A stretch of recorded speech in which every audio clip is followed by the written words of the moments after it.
자, 오늘 그 마라에서 선포하신 법도와 율례, 광해 노정 가운데 마라에서 일어난 사건 좀 구체적으로 살펴보도록 하겠습니다.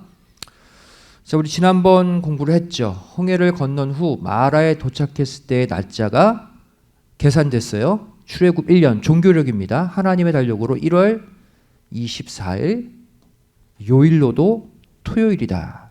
그러니까 안식일에 해당하는 날 이들은 마라에 도착했어요. 자, 마라에서 일어난 일들 몇 가지 정리해 보면, 첫 번째로 백성들이 쓴물을 먹고 모세와 하나님을 원망한 장소가 바로 마라입니다. 출애굽기 15장 23절 24절 말씀 보시면 홍해를 건넌 다음에 3일을 걸었는데 목이 말랐어요. 근데 물이 써서 마시지 못했다. 목마른데 있는 물도 써서 못 마신다. 얼마나 좌절이 더합니까? 그래서 그곳에서 바로 모세와 하나님을 이들은 원망했다라고 말씀하고 있어요. 이 시점이 언제예요? 이들이 홍해가 갈라지는 홍해의 기적을 체험한 지 3일 후예요. 얼마 되지 않았죠? 홍해물을 갈라주시고 마른 땅으로 통과하게 하시고 애굽 군대를 홍해물에 멸망시키신 놀라운 기적을 체험한 지 3일 만에 원망했어요. 3일 만에 불평했어요. 우리의 모습을 보여주고 있는 거예요. 우리도 이렇게 홍해가 갈라지는, 인생의 홍해가 갈라지는 큰 기적을 체험했음에도 불구하고 3일이면 그 은혜를 잊어버리는 게 우리의 모습이란. 그래서 우리 한자 성어 가운데 작심삼일이란 말이 있죠. 이게 무슨 뜻이에요? 뭔가를 결심했는데 3일이 못 간다. 그죠? 이들도 마찬가지예요. 홍해의 기적을 체험하고 다시는 하나님 곁을 떠나지 않겠다. 하나님의 받은 은혜, 결심하고 믿음으로 나아간 지 3일 만에 불평 원망했다. 여러분, 원망은 무엇이 원망입니까? 원망은 모두 남의 탓을 하는 게 원망이에요. 남의 탓. 여러분, 옛날 한국에서 유행했던 한 가지 캠페인이 있습니다. 내 탓이요. 들어봤어요? 내 탓이요. 어떠한 일이 생겼을 때 죄송합니다. 제가 부족해서요. 제 탓입니다. 그러면 문제가 하나도 커지지 않아요. 금방 해결됩니다. 근데 언제 문제가 더 커져요? 네 탓이요. 남 탓을 하게 되면, 원망을 하게 되면 조그마한 문제도 커지는 게 이 땅의 인간사예요. 하나님의 역사, 구속사도 마찬가지입니다.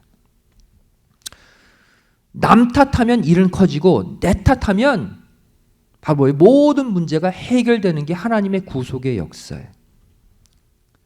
자, 광야 노정에서 이스라엘 백성들을 멸망당하게 만든 죄목도 바로 뭐예요? 원망의 죄라고 딱 한 단어로 말씀하고 있어요. 민수기 14장 27절, 나를 원망하는 이 악한 회중을, 이스라엘 백성들을 규정하죠. 어떠한 자들이다? 나를 원망하는 자들이다.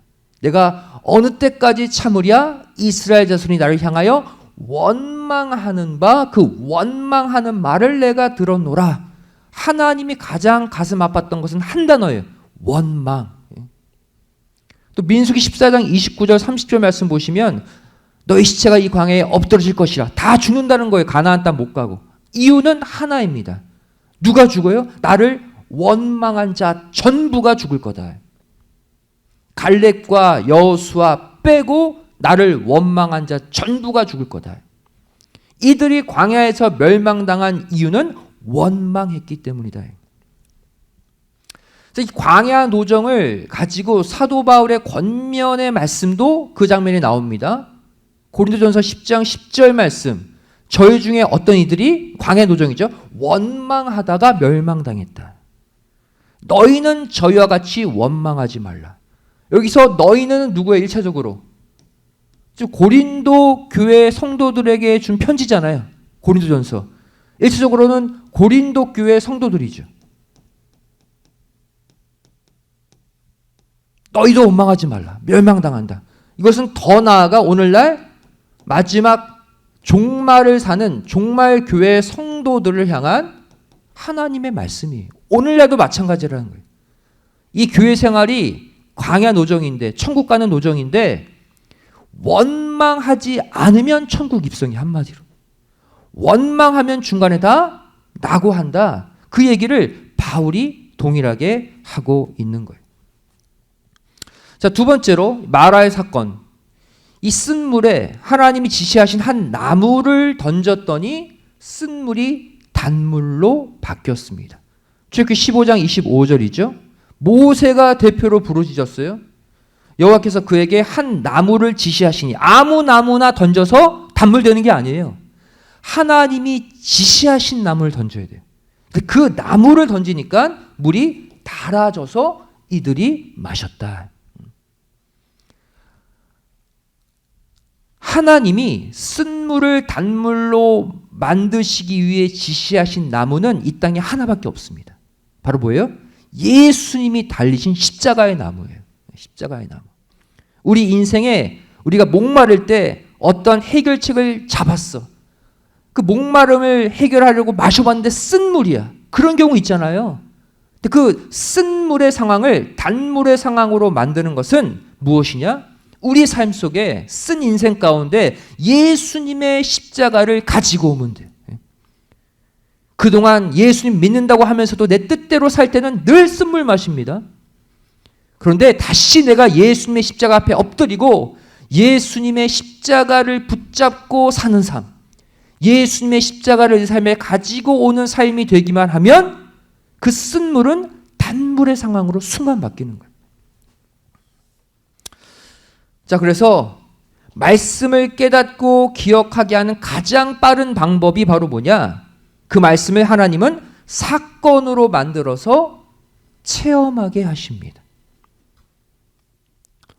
우리가 날마다 읽고 듣고 배우는 말씀, 이것이 내 속에 그냥 각인되지 않거든요. 그래서 하나님은 이 말씀을 내 심령 골수에 박히게 하기 위해서 그 말씀을 깨닫게 하는 사건들을 무수하게 일으키셔요. 바로 이렇게 쓴물, 단물을 맛보는 사건과 같은 일들을 많이 일으키는 거예요. 예를 들면 이런 거죠. 사람 의지하지 말라고 성경은 여러 번 말씀하고 있죠. 그런데 우리는 말씀 따로 삶 따로예요. 늘 사람 의지하고 세상에 손 벌립니다. 그러면 꼭 그 사람에게 배신당하게 만들어요. 또 그 사람 때문에 상처받게 만들어요. 그래서 하나님의 말씀이 맞구나. 그 사건을 통해 그 말씀을 새기게 하신다는 거예요. 야, 거룩한 안식일 주일 하나님께 온전히 바쳐? 말씀 따로 삶 따로. 바쁘면 주일 내가 세상 일을 위해 쓰는 순간 또 일을 당하고 사건을 만나요. 그러면서 깨닫는 거죠. 주일은 하나님의 시간으로 바치는 게 맞구나. 그래서 하나님은 날마다 수많은 사건들을 이 마라의 현장처럼 일으키셔서 바로 그 말씀을 깨닫고 새기게 하신다.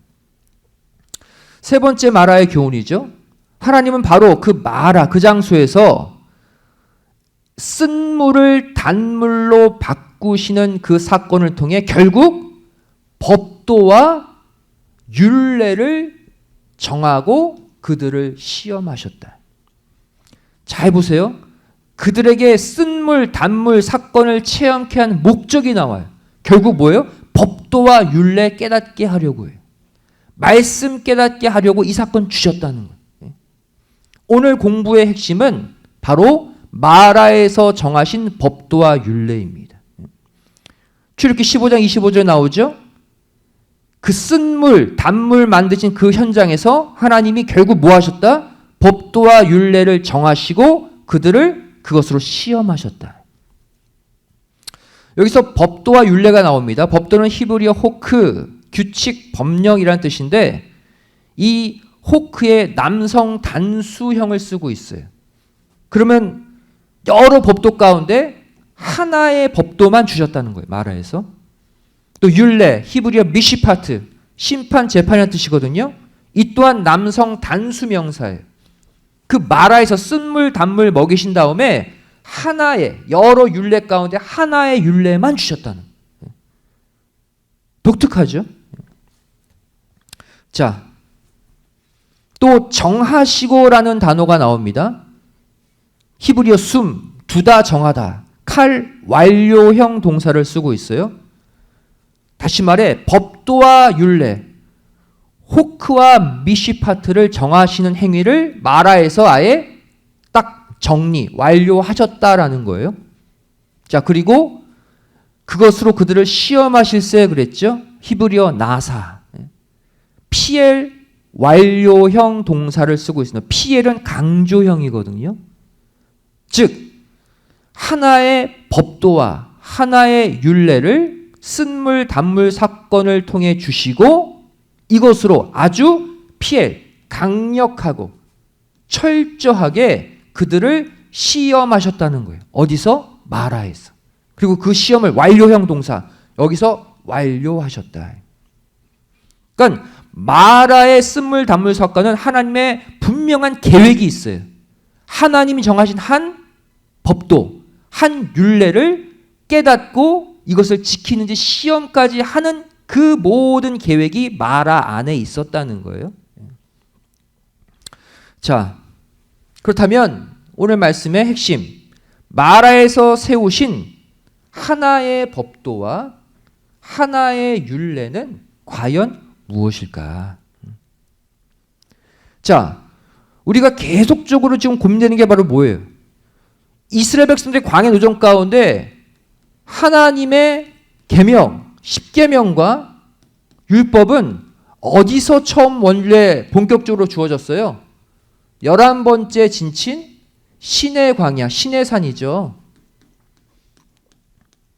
그런데 이들이 시내 광야, 십계명 율법 만나기 전에 네 번째로 진친 마라에서 하나님이 십계명 가운데 미리 하나의 법도와 하나의 율례를 빼어서 미리 주셨다는 거예요.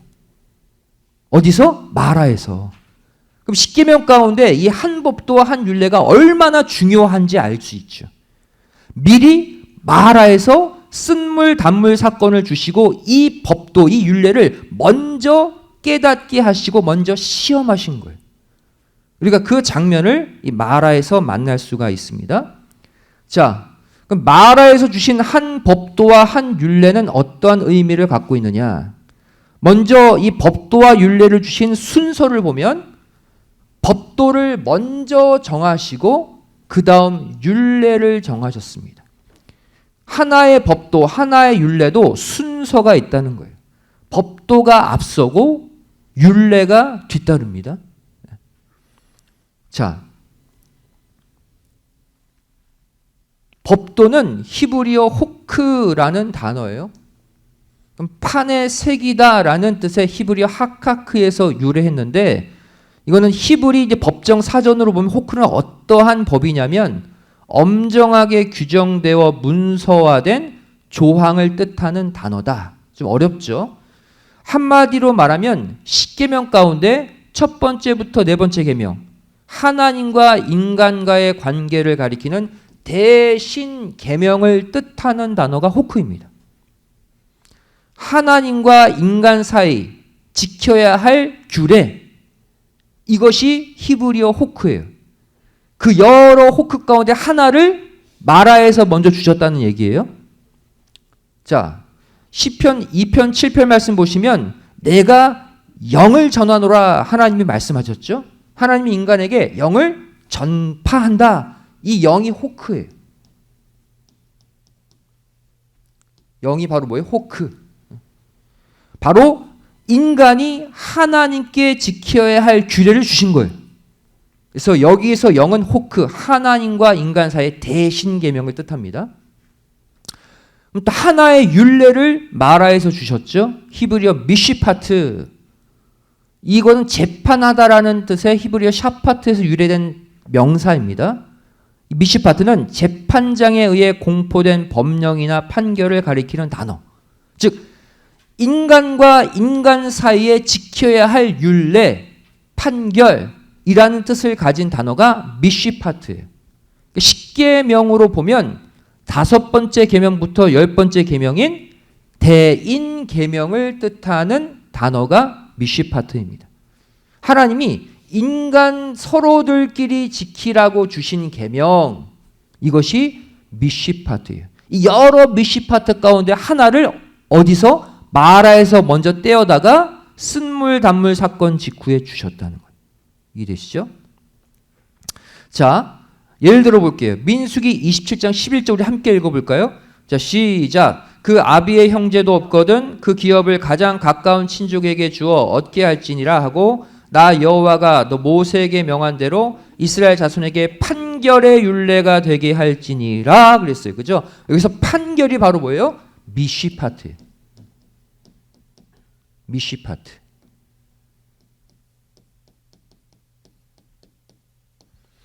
이 민수기 27장 11절 말씀 보시면 사람 간의 법을 정하고 있어요. 너희끼리 이것을 지키고 살아라.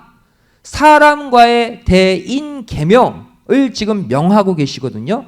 여기에 미시파트를 사용하고 있다.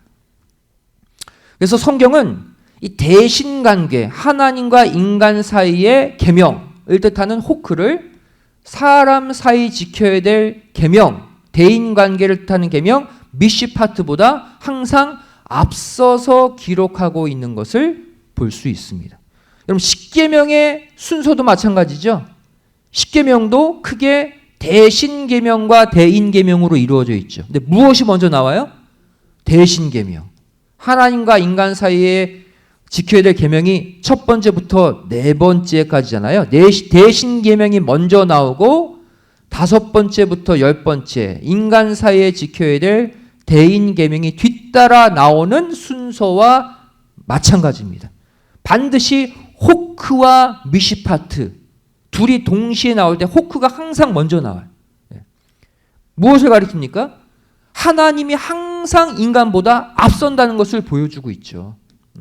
법령을 주셔도 하나님이 계속적으로 그들에게 각인시키는 게 있어요. 하나님이 먼저다.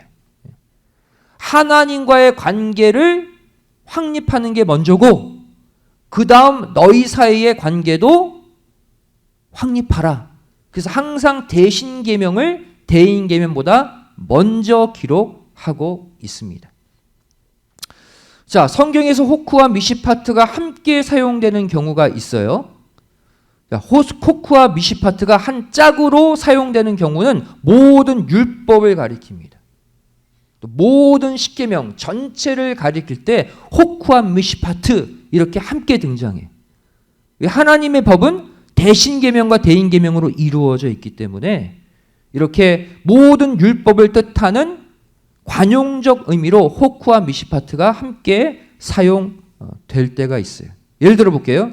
시내산에서 모세가 받은 율법을 가리킬 때 내종 모세에게 명한 법, 그냥 율법 이렇게 말해도 되는데 율례, 호크와 법도 미시파트를 기억하라.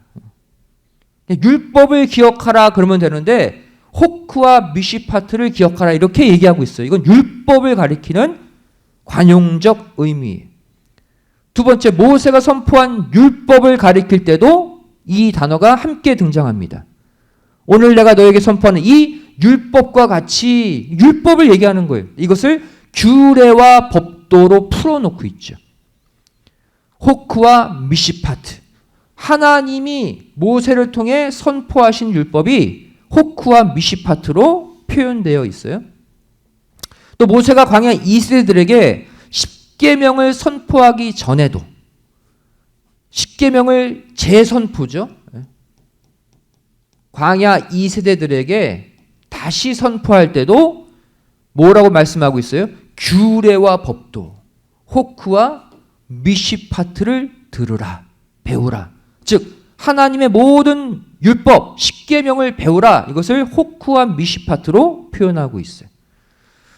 또 이번에는 가나안 들어가서 가나안의 지도자 여호수아가 선포한 율법도 이 단어로 표현하고 있습니다. 여호수아 24장 25절 언약을 세우고 그랬죠. 언약의 말씀. 계명, 율법을 율례, 호크와 법도, 미시파트로 표현하고 있어요. 이렇게 묶여 나오는 것은 하나님의 말씀, 율법을 통칭하는 의미라고 보시면 됩니다. 다섯 번째, 에스라가 백성들에게 가르치는 율법을 표현할 때도 포로 귀환의 역사에도 사용되고 있어요. 에스라 7장 10절에 여호와의 율법을 연구하여, 율법이 나오죠. 이 율법을 풀어서 율례, 호크와 규례, 미시파트로 또 표현하고 있어요. 이해되시죠? 이렇게 율법, 하나님의 법 전체를 가리킬 때 두 단어를 묶어서 사용하고 있다.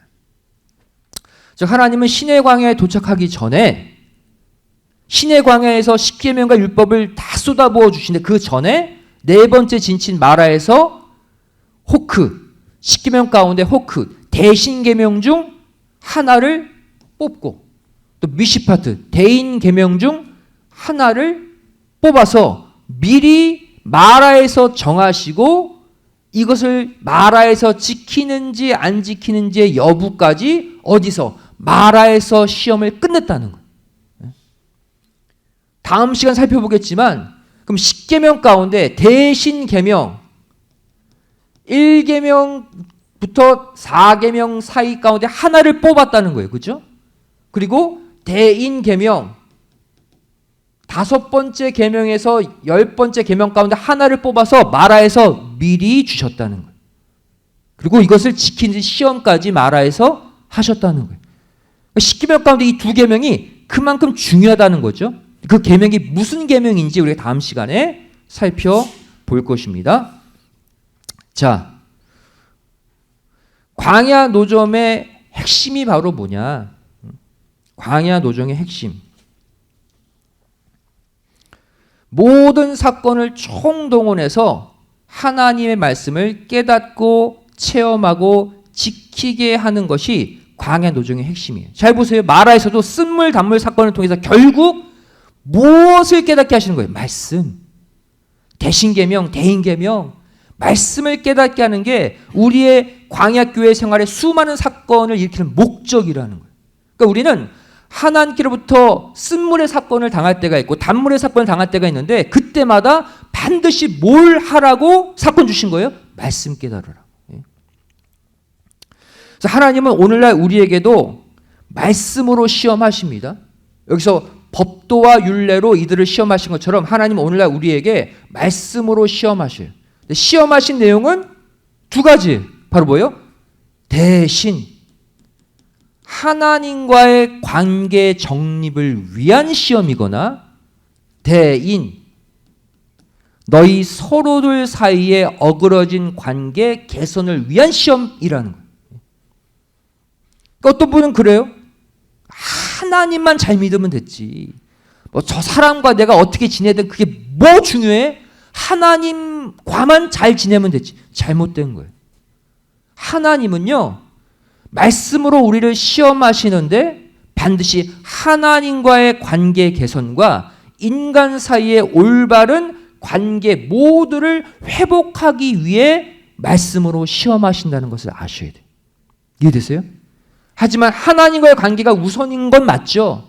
하지만 이걸 통해 서로 간에도 하나님이 원하시는 신앙의 관계까지 회복하는 것이 마라에서 주시는 시험의 목적이다.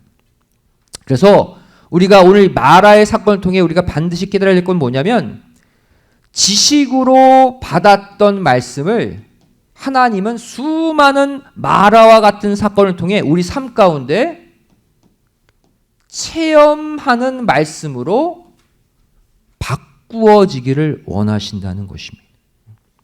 여러분들 갖고 있는 말씀이 삶 가운데 체험되어지시고 내 삶의 중심에 박힐 때까지 하나님이 주시는 수많은 사건들 감사함으로 받고 믿음으로 통과하시기를 주님의 이름으로 축원드리겠습니다. 자, 우리 시간 함께 기도하길 원합니다. 오늘 내일 또 살아가는 한 주도 내 생각대로 사는 한 주가 아니라 하나님의 말씀을 지키는 방향으로 하나님의 말씀을 순종하는 방향으로 살아가게 해달라고 기도하길 원합니다. 아멘 할렐루야 3창 하시겠습니다. 아멘. 할렐루야. 아멘. 할렐루야. 아멘. 할렐루야.